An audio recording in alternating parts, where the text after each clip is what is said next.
What's up, everybody? Good morning, good afternoon, wherever you are in the world. My name is Matt, aka Cut Corners, and this is Serato Unscripted. And we got a special episode this week. Very, very special guest. Cookin Soul is our guest, and we're also doing the remix stems competition, which he is going to judge and choose 3 winners from. So if you don't know already, we have the competition going, and hopefully you've submitted your beats to the Discord. If you're not, you can always follow the Discord. Just type in !Discord in the chat, and it will pull up our Discord. You'll be able to hear all the beats that everyone submitted. You'll be able to get the samples. You'll be able to listen to the samples. And, you know, there's a bunch of heat in there. So definitely check that out. And we have a lot of other cool things on our Discord on a regular, too. We've got Serato's Kitchen. You can ask me questions in there about Unscripted, which is a regular podcast that we do. But without further ado, I want to welcome to the show the legendary, the one and only Cookin Soul to the program. What up, Cookin Soul? Yo, man. What's up? Hey. What up? I got my own sound. Good job, Cookin Soul. I'm saying? I feel it, man. I love. What's up? It's been a while, man, that I've been on Twitch. That's right. You know what I'm saying? I did like 4 months in a row, and then I took a vacation, and I'm back today with you guys. Thank you for having me. I'm saying, my Serato family. Much love, Nice man. to meet you, Matt, by the way. Nice to meet you, my man. Nice to meet you too, Cookin Soul, man. Yeah, look, I've been following you for a long time. I think one of the first things I got of yours was a Big Al remix back in the day over the Staple Singers. Do you remember that one? Oh, yeah. You know what I'm saying? Those are the good old days, man. You know? Yeah. We used to do everything for free. That's right. For the love of the game. You know? Absolutely. Yeah, shut up. Majority of my career, like the first 10 years or something, it was all like free. No, People didn't even want shit for free back in the day, you know? You didn't. had to like, yo, this is for free. Like, I don't even want it. I'm like, all right. You know what I'm saying? Yeah, it was a hustle. Everybody was giving out things for free, so it was difficult back then, you know. Absolutely. Drake made his first record, So Far Gone. That was free, right? Yeah, it was the free mixtape era. Everything was free. There was no Spotify. There was none of that stuff. Like, you know, the industry didn't figure it out yet. So that's kind of the era, though. That's the MySpace era that you kind of started in, right? We said that we were going to talk about this MySpace era. Can you talk about like your approach for giving things out for free at that time?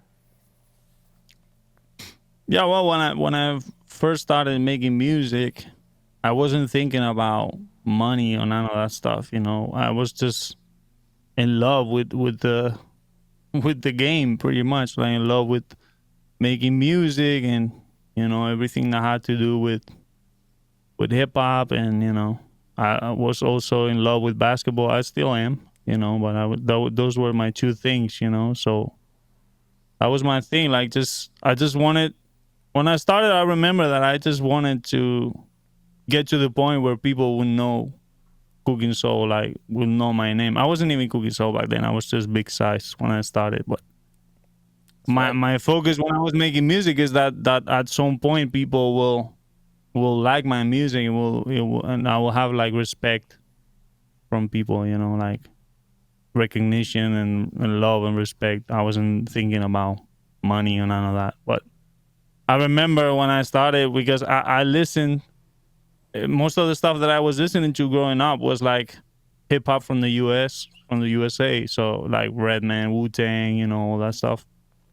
So I remember that even though the Spanish hip hop scene has always been, now it's huge, you know, and it was always kind of like good. I mean, not in the 90s, it was more difficult, but starting in the 2000s, the Spanish hip hop was already making. You could make money with it. Not like now, but now it's like huge. But because hip hop is like pop music, so it became like the #1 music in the world. So now we make more money than ever, of course. But you know, I wasn't like into Spanish hip hop that much. So I was into more like American. So that's how the remix came out. You know, you were talking about the remixes. So that's how I started making remixes, because that was the only way for me. Being from Valencia, Spain, in 2003, when I started, that was the only way I could hear American rappers on my beats, you know. I would just drop an acapella straight from the vinyl, B-side, whatever, on the beat, you know. Shit, it's still that way for a lot of us to get an American rapper on our shit. Oh, you can always pay for a future, but That's true. you know, if you get it on the low, whatever. I don't know. Nah, but yeah, for me it was like, you know, yeah, definitely the only way back then for sure, you know. And But then, that, no, sorry, go you ahead. you I was just gonna say, like, using the acapellas, though, that must have also helped you like structure your tracks or learn about arrangement for hip hop songs as well, right? yeah, to me, I mean, I started making beats on a tracker. You know what a tracker is? That thing that goes like up and down. It's like the super old DAW, if you want to call it whatever. It was like numbers that go up and down, and you have like different pages. And you have to fill up. Yeah, it was weird, but the page will go down, and then it will read whatever you kind of like wrote into it. Wow. And that was like what a tracker was on a super cheap PC, like the oldest piece of shit PC you could find. That's how I started making beats, you know. Actually, I started first on like video games and stuff like that, where there were some video games where you could make like music and stuff, like basic stuff with loops, and also on a PC, you have these cheap video game style beat making programs. And then I was like, I kind of like it. So then I got into the fast tracker because somebody else was also using it and told me, you should get into this. It was popular in Spain for some producers in this scene to use this stuff. So that's how I got a hold of that through my older brother as well. As well, I said, because he was a DJ and that was the equipment that I was using when I started. It was his equipment. So shout out to my older brother. Shout out to Rodrigo, DJ Impe. So yeah, that's also how I started with the remixes, because I had the vinyls and I heard that at some point after making beats, I was like, okay, I'm making beats, but I don't know like how to get them to MCs or nothing. So I was like, why don't I just drop the acapella and see if I can match the as I drop the beat, I can drop the acapella in a different room, because it was in a different room, the equipment. So I was just doing it like, okay, let me drop the acapella in this room, go back to the room next door, which was my room, super small room next to my brother's room, and I would just play the beat and try to like match it or something. So that's how I started, you know. Wow. Yeah. Shout out to the brother, Rodrigo. You said. Yeah, Yeah. yeah, Rodrigo, DJ Impe. Wow. So yeah, that's how I went. That's fire, man. And you've used a lot of different equipment over the years, and you still do, right? For different textures and different techniques. Like I know I've seen a lot of your videos on your YouTube channel, which, by the way, if anyone who's watching wants to follow, just type in !follow, and you'll be able to pull up Cookin Soul's YouTube. It's fantastic. But yeah, you do like lots of cool things with SP1200s, MPC 3000s, SP404s. You've got a lot of different kind of gear that gives you specific characteristics, would you say? Or how they kind of make you approach making beats a certain way? I mean, I just do it for fun, to be honest. I mean, I've been making music for 18 years, or like, no, 20 years already. Wow. Jeez. Damn, I'm old. I'm like 85 years old. So yeah, I'm like yeah, I did everything. Like I said, I started on the tracker, then I went to Acid Pro 4, I believe it was. Acid Yeah. Pro 4, just like the first, I think the first 3-4 mixtapes, Cookin Soul mixtapes, was all done on Acid Pro 4. Wow. You know, then I have used everything that came out, like any DAW, whatever that I got my hands on, I tried it. And then, you know, you start getting a little bit of money, so you start buying, you know, MPC, whatever. Then first the MIDI ones, then you go to the real ones, you know, start the vinyl collection, start all that stuff. You know, it's a process, but to me it's more like fun. I am kind of a collector of like all the legendary equipment that was used for all the hip hop classics. Like, of course, I used to watch Pete Rock on the main ingredient artwork. In the back, you will see the SP1200, and I will be like, what is that huge thing there? Then you start, I have the SP1200 because of that, because of Pete Rock, and then I will realize, okay, that his beats do sound kind of they have this sound that not all the beats have. Is this kind of sound? It must come from the machine that he's using. So then you start, I'm from Valencia, Spain, like I said, so the information was very, very limited. Crazy. I'm an outsider in this hip hop world, because I look at it like I look at United States and I'd be like, okay, these guys are in the culture. They were like born there and they're part of the culture. All that stuff. I'm an outsider looking in and trying to get as much information as I could through the years of still learning to today, but yeah, it was those things. This is what make people buy those type of machines. I guess they see my videos now and they want to buy those things because I'm using it. So it's kind of the same thing. I remember when I dropped the SP1200 video, like a week later, the SP1200 doubled in price. Wow. So it was like, did I do that?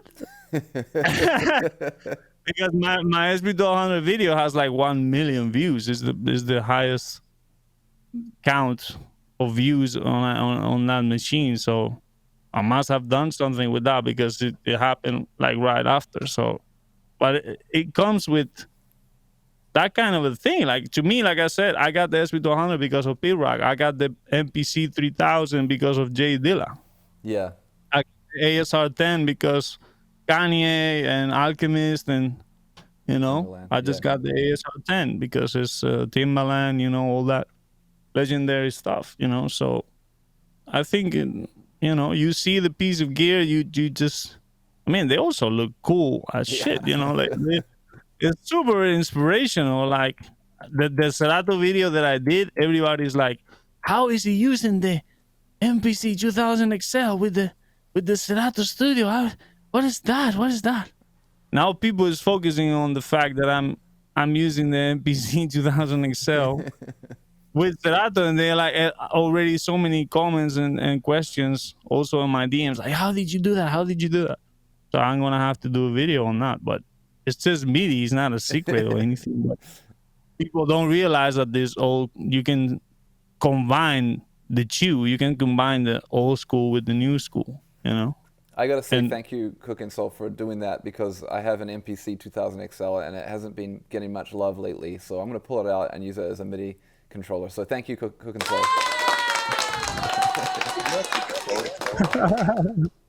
Yo, what up? To me, these machines, like I said, they are inspiration.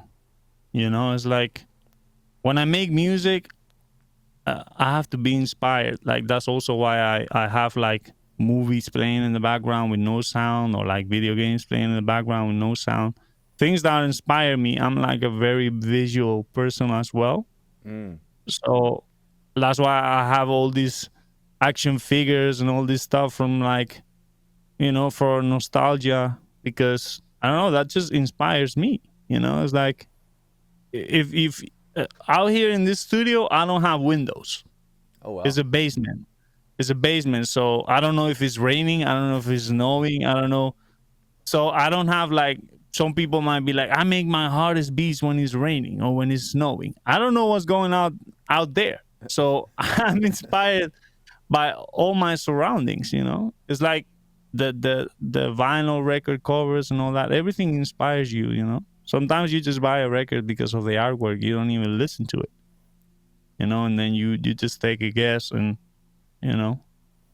4 out of 5 is gonna be dope if it's a good artwork. So I don't know. Now, speaking of flipping samples, I don't want to get too much into the legalities of that, but I do want to ask you about your approach. I think one of the things I've always really enjoyed about your stuff is your production specifically, is how you will take samples that may have been used before and then recontextualizing them. There's one video on your YouTube channel where you're flipping the sample that Ninth Wonder used for Destiny's Child, and then you're making your own Yeah. version of it. And that's really insightful and really inspirational for people, because I think a lot of people are like, oh, that somebody else used that sample, maybe I can't use it. But you'll really show that you can flip things in a variety of ways. What's your take on that? Yeah, well, that happened organically because I was doing a live on Twitch, and that sample just came out on my MPC, and I just loaded it in, and I was like, oh, this is what Ninth Wonder used. Let me just completely flip it in a completely, I mean, I don't think Ninth will even listen that sample in the flip that I did. You cannot recognize it. So yeah, I like to do that, because like I said, I understand in the 90s, a lot of people were like, you can't, that's calling like, they would call it biting, if you will just take somebody else's loop or somebody else, that's biting. You cannot do that, you have to. But if you, even Lord Finesse, I think it was Lord Finesse in the interview that said, if you use somebody else sample, something that somebody else already did, you have to make it completely different, and then they will respect it, because this is a completely different outcome. And they will actually say, yo, I know this, but the way he flipped it though, that's crazy. So they will look at you like, yo, that's wild, what he did. So that's a way of looking at it that stuck with me too, and yeah, I just like to, if it sounds good and it makes me want to use it, I'm gonna use it. I don't really, and especially now, there's so much music going out. I cannot keep up. I don't know what was used and what wasn't used, unless it's like one of those classic records that everybody knows. If you might just pull up something you think is rare and somebody already used it last month, but you don't know about it. So you don't have to have those things in your mind like, oh, I'm not gonna flip this because so and so did this. Why don't you just look at it into, what can I do with this? Can I do something different with it? Can I challenge myself to make something dope? Especially, I mean, the song is like, if you're gonna take a sample, the song is probably at least 3, 4, 5 minutes. Even some songs are like 10 to 13 minutes. These are different eras. Now every song is 2 minutes now. But True. people used to do songs and they would just be like 18 minutes playing. It will be like a whole side of the record, and there's like 2 records on it because they're super long songs. So I know within that record you can find different parts to flip, even if you chop a little bit of the part of the main loop that you said it was known or something, you can throw something from another part, put it in there, and it will be a completely different outcome, Yeah. In the chat, I want to shout out Future Beats Show and Filth Spectre. Filth talks about a Dilla story about him trying to reflip a Pete Rock sample for, I think the song you're talking about is Little Brother. He flipped one of the interludes off the Main Ingredient record that you were talking about earlier. It's like a Roy Ayers sample. Yeah. I think about Pete Rock too, and I was a big fan of Pete's instrumentals. I don't know if you were off that BBE series. Yeah. And he's like, he's using Minnie Riperton samples and James Brown samples that a lot of people have also used. But to your point, he's really flipping it and making it his own, and it's obviously his characters, through that whole thing. And I think I love that, man. I want to say, thank you for making that point. I'm man. Man of the people. Now, you talked about one of the things that I love about your YouTube too is how much great content you make, and you make available to people on your YouTube. You said you're a visual person. The way you're using, you use like the face swap filters, and you're creating a lot of visual art. One of the projects you did recently in the last couple of years I saw had a lot of different like mixtape style, where you're using a lot of the tracks you've produced for people like YG and a lot of the US artists you work with, and you're creating all these visuals with them. And I think that's so brilliant. You've really embraced using YouTube and combining that kind of visual, taking control of the visual aspect of what you're trying to express with your Yeah. music. What kind of, like, how did you get into that, or what were your inspirations, or what was your intention to do that? Because I think that a lot of producers would benefit from kind of taking that approach too, right? Yeah, to me is I'm just doing what I like.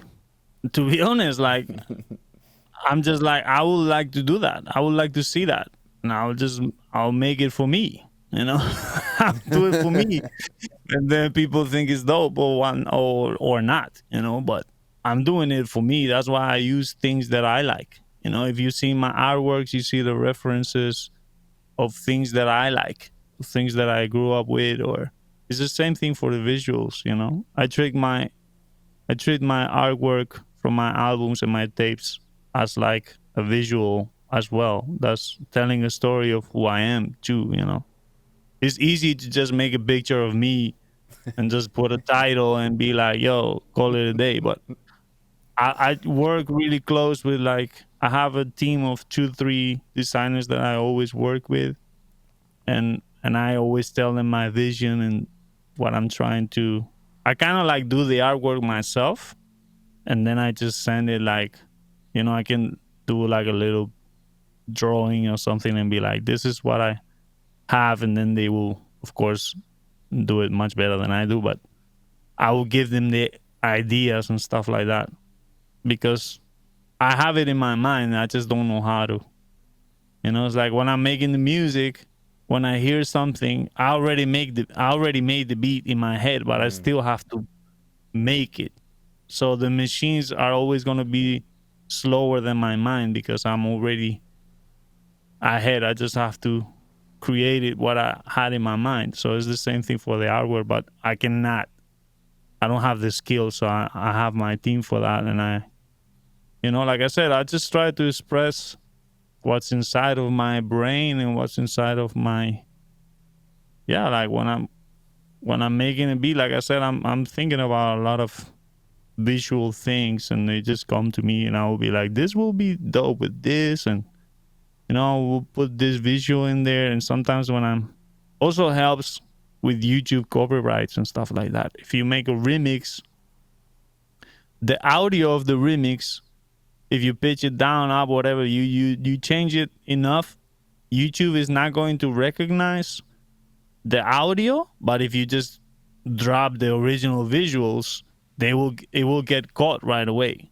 from the copyright. So if you're just gonna use the same video as the original video, then you can't even upload it. They're not gonna let you do that.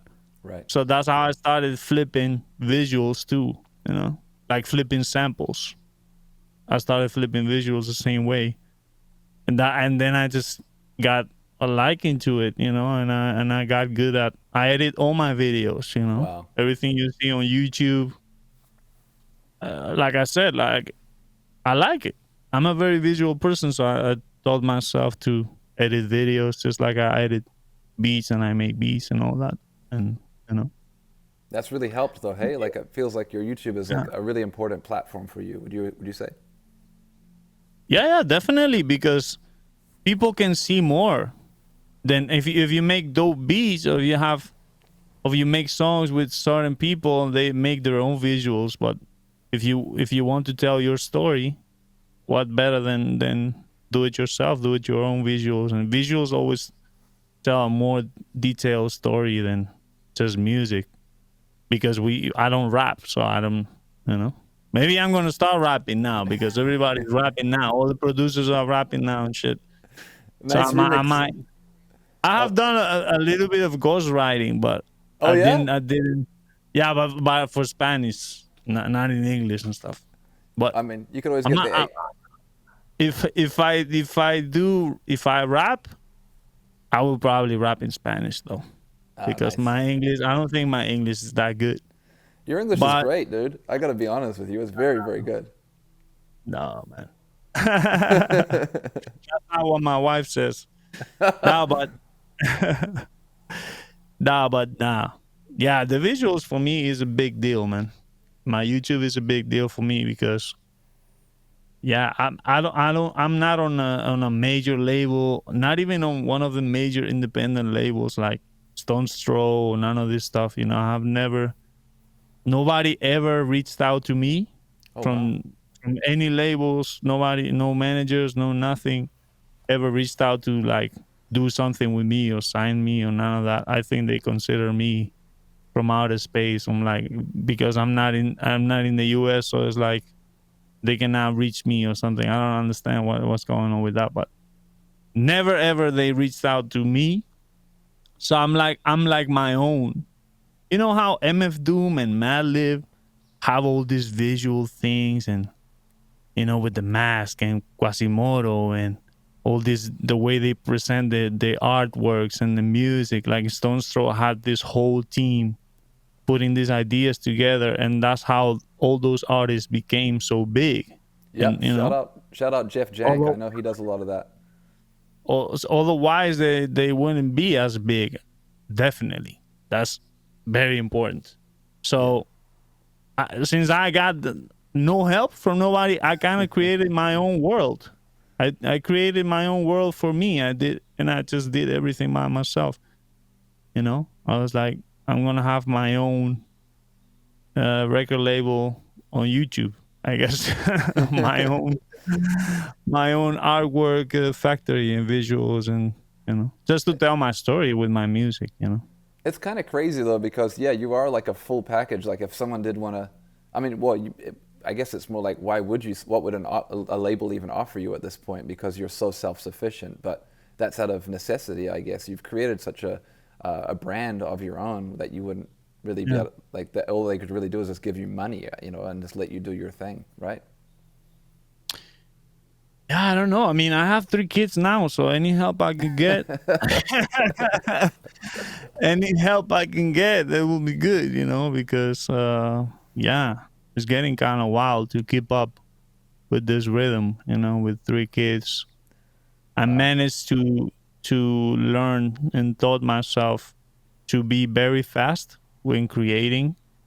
Uh, I learned a lot of different patterns that I could do to speed up my workflow and things like that. And I know what things gonna work better than others, so I try not to do what doesn't work, even if I like it more. But I have more limited time, so I have to go a little bit more for what works best.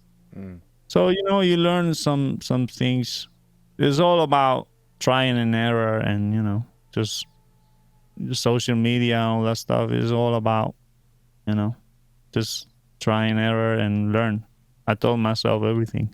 That's incredible, man. And honestly, it's really inspiring seeing all the things you do. I got to say, on a personal level, it's very inspiring seeing what you do with your remix videos, all the stuff you're doing on social media, the kind of approach that we know that you have songs with big rappers. You know, obviously you work with Larry June. Shout out Midnight Organic, and Good job, Cookin Soul. and obviously other artists. Shout out Larry. Good job, Larry. Yeah, Um, of course. I did. I've done a lot of things, but like I said, when I started my career, it was more about getting my name out there, like building this brand. That's why I have the Cooking Soul tag. Feel like I was one of the first producers that had the tag heavily. Heavy. You know, I was making sure some at the beginning, some people were taking off the tag, and I was like, eh, you can't do that. You know what I'm saying? Like if you will send out some Pro Tools sessions or something, they will just take out the tag, and I was like, you can't take out the tag. You know what I'm Yeah. saying? Like It's you important can't do too, that. especially if you're not there in the session. You know, I think, you know, like you said, if you're in another country or whatever, you know, you don't have as much control. And I've heard stories about, you know, Madlib only providing 2 tracks of his, you know, only like stereo Yeah, mix. I mix and master everything that comes out. Any Wow. Cooking Soul stuff that came out in the last 10 years at least, I have done everything myself. I haven't sent any stems in like many years. I taught myself how to mix and master. I mix and master everything. I don't trust nobody to, because even if they just, you know how a beat changes, if the snare is a little bit higher than it should, the whole feeling of the beat changes.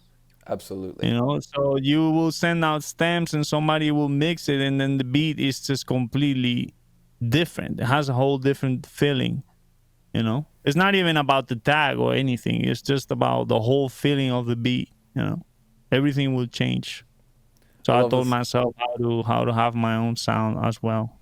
I love this. Tangle Lang Lang says in here, the tag is iconic in this house. Sometimes I'll catch my girlfriend just singing out cooking soul to herself while she does schoolwork or whatever. It's great. Good job, Cookie Soul. Shout out to your girlfriend. Good job, girlfriend.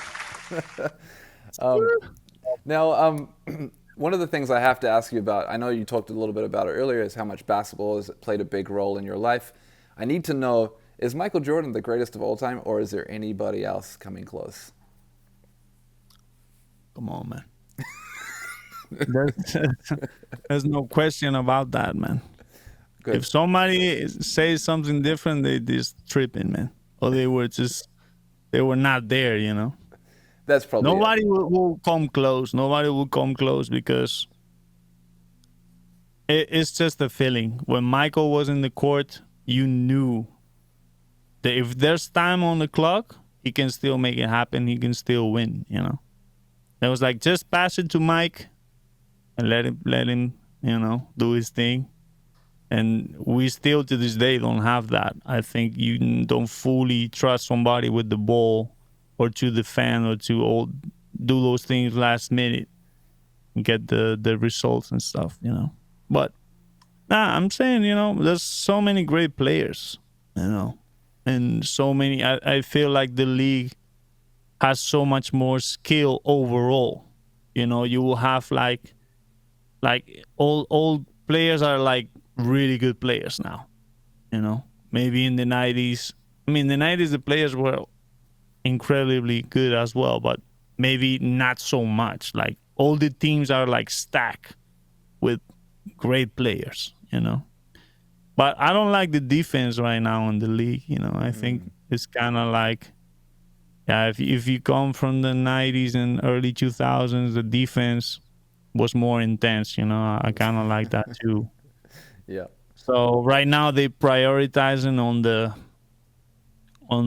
you know, more points and more dunks and all that stuff, more triples and all that, you know, what 3-point shots. But you know, I still enjoy it. I still enjoy it. But yeah, there's nothing like the old school NBA for sure, you know. So, in the producer world, who is your Michael Jordan of production? Oh man, that's a tough one. I don't think it's that clear when on the beats as it is with Michael Jordan. Good point. I was obsessed with MJ growing up. I don't know, like, yeah, and he helped me have this vision too of like, he motivated me to want it to be great no matter what and just put so much work in. So I got all the motivation and all that from watching his tapes and, you know, all that stuff. So he's kind of like just in my brain, you know. He made a mark for life. So, but for producers, I think with music overall, things change. Like you like something, you are in this vibe right now for this month, and then next month you are more into another vibe.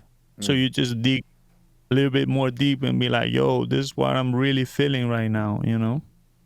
True. But I got a lot of inspiration from many different producers through the years, you know. I was like a DJ Premier type dude when I started. Like I just wanted to, I think every producer from my era just copy DJ Premier beats. That's what you do when you start. You start, you be like, I want to be DJ Premier. Like I want to see what he's doing, you know. Even if you listen to the first beats that Alchemist was doing, you could see he was trying to be like DJ Premier and stuff. Like we all have our DJ Premier type beats, you know. We all have Absolutely. them. Absolutely. So that was my first producer, still to this day one of my favorites. Of course, Pete Rock as well. You know, Pete Rock. I think Premier and Pete Rock around that era was like things that I was listening to the most. Then I gotta shout out Eric Sermon was also very Ooh, important for me. yes. I think he's very underrated when you talk about producers that people and the names that people always drop. I don't hear Eric Sermon enough, and he has done so many things and in so many different eras, and he always changed his sound, adapted his sound from samples to no samples. He used to do multiple layers as Yeah. well of different samples, and it's just one of the greatest ever. One of the funkiest bass lines and all that Yeah. stuff. The greedy drums, the layering different samples, just taking a little atmosphere, dropping 3-4 bass notes, and then it was a banger. Like crazy. Yeah, that Muddy Waters So record, I remember listening to and just bugging on the uh, beats. Like so many great Eric Sermon beats on that Redman record. it's crazy. All the Redman stuff, the Keith Murray, the Insomnia album is one of my favorites. It's kind of like DJ Premier has the Group Home album, Of course, yeah. Well, and yeah, Pete Rock has the I album, yeah. the Center Center of of Attention. Attention, and What? then Eric Sermon has the Insomnia album, which is kind of like a group of different people that he was trying to sign and all that, and he did also this album. And he has like some crazy beats on there too. Wow. So yeah, I mean those three, and of course, a lot of Dilla, of course, and yeah, I mean it just changes. Yeah. There's so many people that anything that, even if it drops yesterday and I hear it and I'll be like, yo, that shit is dope. I get inspired from it, and then I can go create something. I think that's why people watch my YouTube channel as well, because they look for inspiration. Yeah. One of the They great see things me. about oh, sorry. No, you saying? One of the No, great no, things go. I enjoyed really a lot about one of your Twitch streams I was watching a little while ago when you were doing it pretty regularly was you'd also play a lot of like samples and you'd talk about, like you'd just go digging for like city pop and you'd be talking about, the different players on the records. Like, you've obviously got a very deep knowledge of how, those records were made and the people that played on them and how to find, oh, if Ron Carter played bass on this one and he's going to be playing on this record, it's going to have like great bass. Or if Ahmad Jamal Yeah. played on this record, or Herbie's on this, then or Ramsey Lewis or whatever, you can figure out, or the record labels, all that kind of stuff. And I thought that was actually something that I found also really inspirational about your Twitch streams, is just kind of like sharing that knowledge and sharing that process of how to find samples. Because I think a lot of us, will go to like a YouTube, playlist or whatever, but they won't be the same context. And I'm also a little older, so I remember pre-YouTube digging for records, there was certain ways to find things, and I just wanted to mention that, it was one of the really cool things about how you kind of understand that deep level of digging and understanding music, and how music and hip hop beats were kind of made from that era too, which is really, really quite fascinating, Yeah. I think I picked that up from, when we started getting music on the vinyl and the CDs, you could read the credits. So you would see like, okay, so DJ Premier made this beat, so I know it's gonna be a banger for sure. So you will just get that the vinyl of the production, and then you would say, okay, Eddie Sancho mixed by Eddie Sancho, and at D&D Studios, you will get all the information. So back in my day, I'm only 37. I'm about to be 38 next week, but it's like 85 years old in actual time, but because things move so fast. So you just, I had this brain where I could just remember everything. Every song I will be like, okay, that was produced by this guy in this studio, mixed by this guy. I would just get all this information. Now I don't remember none of that stuff. I had to I had to delete all this information to get new information in. But it's like a hard drive. Yeah. But that's how I started looking at records that I was sampling, and I'll be like, okay, this is produced by this or that, and then this bass player and this people on the keys and this and that, and then you just started looking for those names because that's gonna be some fire. So you just make your own list and then you just go on like that, you know. And now it's easier with places like Discogs and all that stuff. Yeah. You can just start put an artist, and then you just go from there. Check out the discography. You know, he played here, he played there. Yeah. So Yeah. Also, that's it. one of the things that's is really Nothing wrong with YouTube though. no, nothing wrong with YouTube. Big fan of Nothing YouTube. wrong with sampling from YouTube. There's nothing wrong with that. There's no shame in that. There's no shame in sampling anything. Agreed. I'm a big how do you say that? Where some people is against it, you're not against it, you are with it. I don't know how defender, I guess. No, Yeah, I don't know how to say I that. think that's a good way. A defender of sampling from YouTube. No, defender of sampling from anything. Anything, true. It doesn't matter. As long as it goes into your DAW or into your MPC and then you do your thing with it, doesn't matter where it came from. Could be a cassette, advocate, yeah, that's what I was looking for. So it could be a cassette, it could be VHS, could be a video game, a video console, could be anything, you know. Yeah. As long as you have that, you know, the dirtier, the better for me. You know, the more layers of things that go through it, the better, because it just has more personality to it. But nothing wrong with sampling from a clean CD. Also, you know, you can make it dirtier later too. So. Hey, I wanted to let everyone know though, like one of the things I really enjoy, and this is, I'm not sponsored by Tidal or anything, but I really like on Tidal you can see the credits. So if you are into that kind of workflow or learning about like who's involved in songs and who mixed and mastered them, Tidal is really good for that. You can pull up an album and you can see not only the producer or the instrumentals, people that played on the different instruments on the record. You can also find out who mixed it, and shout out people like Decap who. You know, he like I noticed he was mixing and mastering for the latest Larry June records and things like that. And then you're like, oh shit, he also makes beats. He does drums at knock and things like that. And you're like, whoa, there's a whole nother world of, this music industry that, sometimes gets a little forgotten about it, Yeah, people, that's why, this is the key of why I have YouTube and why I have my tag on all beats and why I have that, because you have to be in people's faces if you want to be recognized. If you just play the background, you can only get to a certain point. If you want to like move a certain way or get some certain looks or whatever, if you want to like I said, it's easier if you're in the forefront, and being a producer has never been like being in the forefront. No. Until recent years or whatever, And even still now, maybe isn't. Yeah. It depends on who you are too, right? There's like when you think about it. Yeah.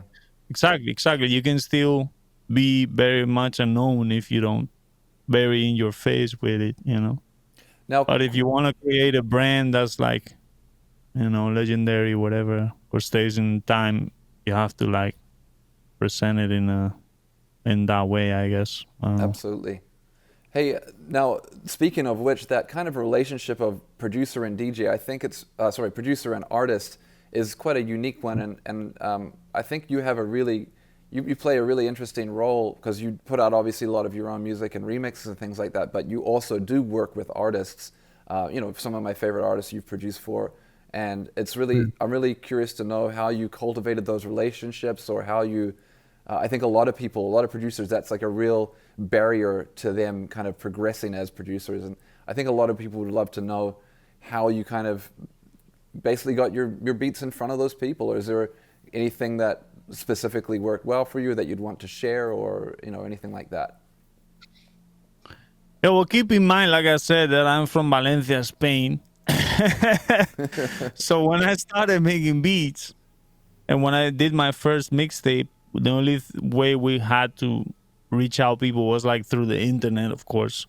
So you will just go on a certain page of like a discussion page, and you will just be like, yo, listen to my stuff, trying to spam or, and then you will eventually get some people that fuck with it or whatever. But then, MySpace came on, and it was more like, okay, let's see how this is gonna help. That was like, I guess, the first social media thing, so I just used that, to the most extent possible that I could, to the highest degree that I could, try to have as much people listening to my stuff, and I would just started doing the remixes. I would already be doing the videos for MySpace. Wow. I would just put the video and be like MySpace/Cookin Soul at the end, whatever, in big letters, or the website, stuff like that. And it eventually, it did work, because we got it up to 1 million fans on MySpace. Wow. So it was kind of like a big page, and that we used to contact every artist, every A&R, every manager that had a thing to do with hip hop.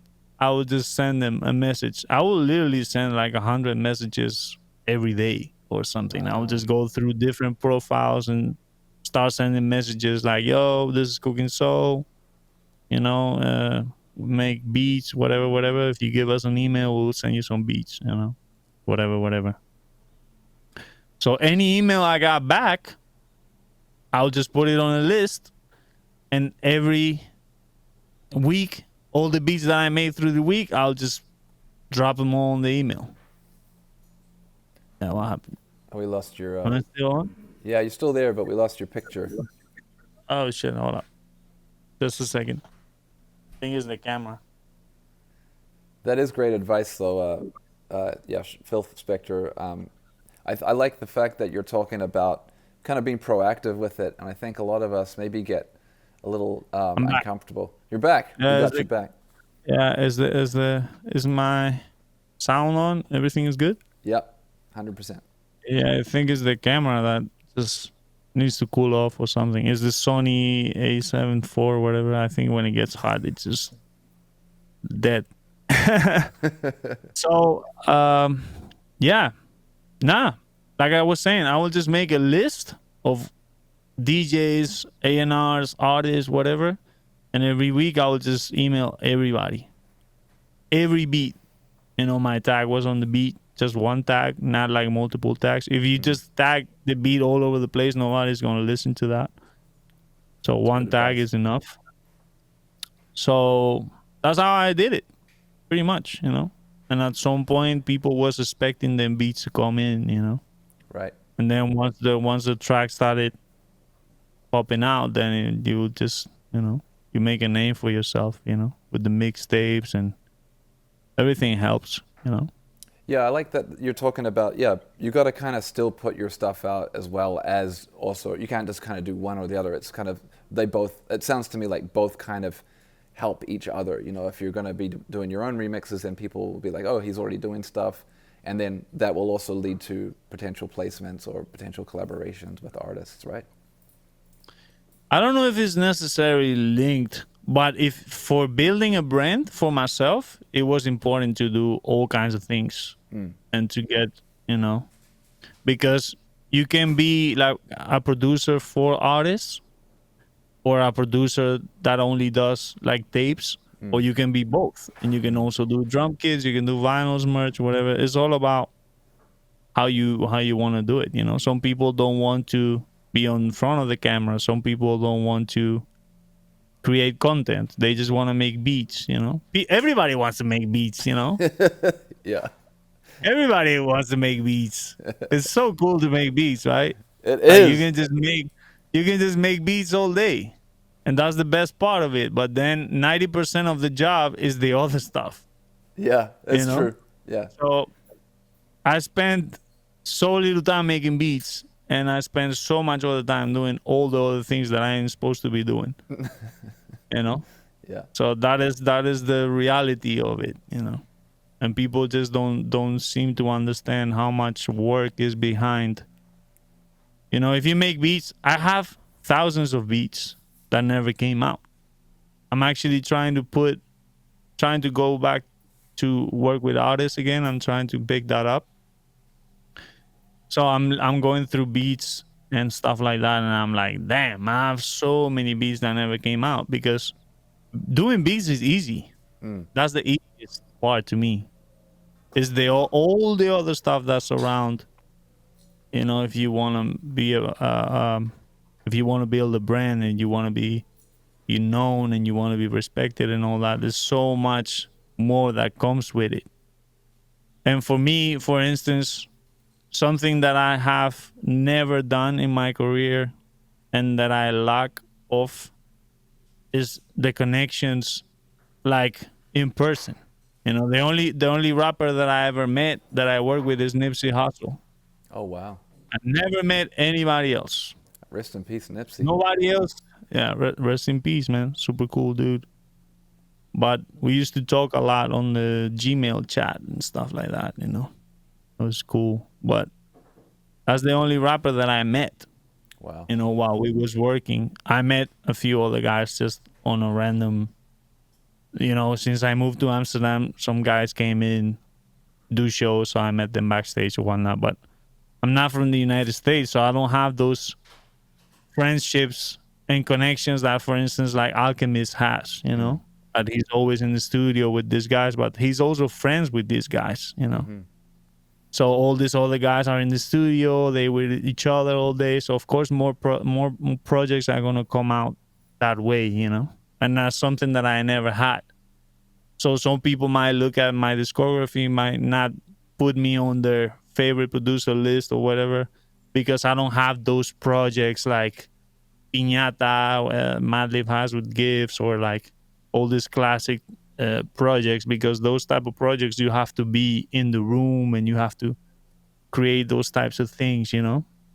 Yeah, I've that done a lot of helps. things, but I haven't had those experiences where I could just be yeah, like creating those connections and being in the studio with all these people and all that stuff, you know. So working with artists, is there any artists in particular that you'd really love to work with that are out now? Like who if you could just have like make an album of just your favorite artists, who would be on it? And that's a difficult question because I'm not really hip into like what's new. Like, I think it's just so much music coming out, and I have 3 kids, and I have to still do so much content and beat making and all this stuff that I have to do that I don't have the actual time to be like updated all the time to what's new, you know. However, I was the first producer who worked with Larry June. Hey, good job, That's what Larry. I'm saying. When nobody was fucking with Larry June, you know. Well, actually, I'm lying because Sledren put me on to Larry June. He was working with Larry June, and I was working with Sledren and still do. That's my brother. But he was working with Larry June. But you know, me and Sledren were the first producers to like really fuck with Larry June. And when I made his project, I was like, this dude is gonna be a star. And this was 2016. And I remember sending emails to everybody and telling you, like, Larry June is the future. Nobody was fucking with Larry June. I got all kinds of emails back like, this ain't it, blah blah. This Wow. people took mad long to get hip into Larry June, and that's a fact. So yeah, me and Sledren were like one of the first to really fuck with Larry June because I just saw his style was so unique, and the things that he was saying, it was just completely different. And he had the yee and the good job and all that stuff, and I was like, man, Suck it this to me. dude is really he's speaking to me because I'm big into like Will Ferrell, all this type of humor like that. I'm just like stupid humor and also like the playalistic player talk and all that. You know, I'm really into that kind of thing, you know. And he wasn't talking about like violence and guns and all that stuff, which doesn't really represent me or anything, you know. But Larry June really somebody that I got hip into it right away. So it just took Matt long for him to get recognized. I think it was 2019 when people started paying more attention, you know. But Yeah. shout out to Larry June, man. Definitely one of my favorites, one of my favorite rappers for sure. Absolutely. Shout out And Larry yeah, June. I don't know if I have to. Good job, Cookin Soul. Good job, Cookin Soul. Yeah, so I don't know, man. Rappers that I would like to work with, I don't know, man. I don't know. From the new era, I think there's also just a lot of people doing dope music too. Also a lot of producers doing dope stuff. So it's hard to just name one. But I'm also not like the most hip, like I said. Well, we love the fact that you keep on doing the remixes of Freddie, Alchemist, and Larry, and all the other people that you're flipping their freestyles. It's super dope, man. Yeah. I love all that stuff. Now, before we get into the beat competition, I have one more question for you. And I always love the attention to detail. You always got a fresh outfit on. You always got the fresh polos. I see the Snow Beach in the collection. You got a nice selection of sneakers. What's your favorite sneaker?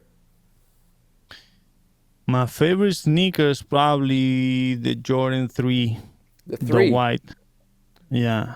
The one that just came out? I'm not hip of what just came out, but the Jordan 3, the white with the elephant print, the classic, that will probably be my favorite. But yeah, I like a lot of Jordans though. I have a lot of Jordans of every model, So yeah, a lot of classic colorways, I think Jordan might be definitely my favorite sneaker, but it's not the most comfortable sneaker though. So I don't be wearing much.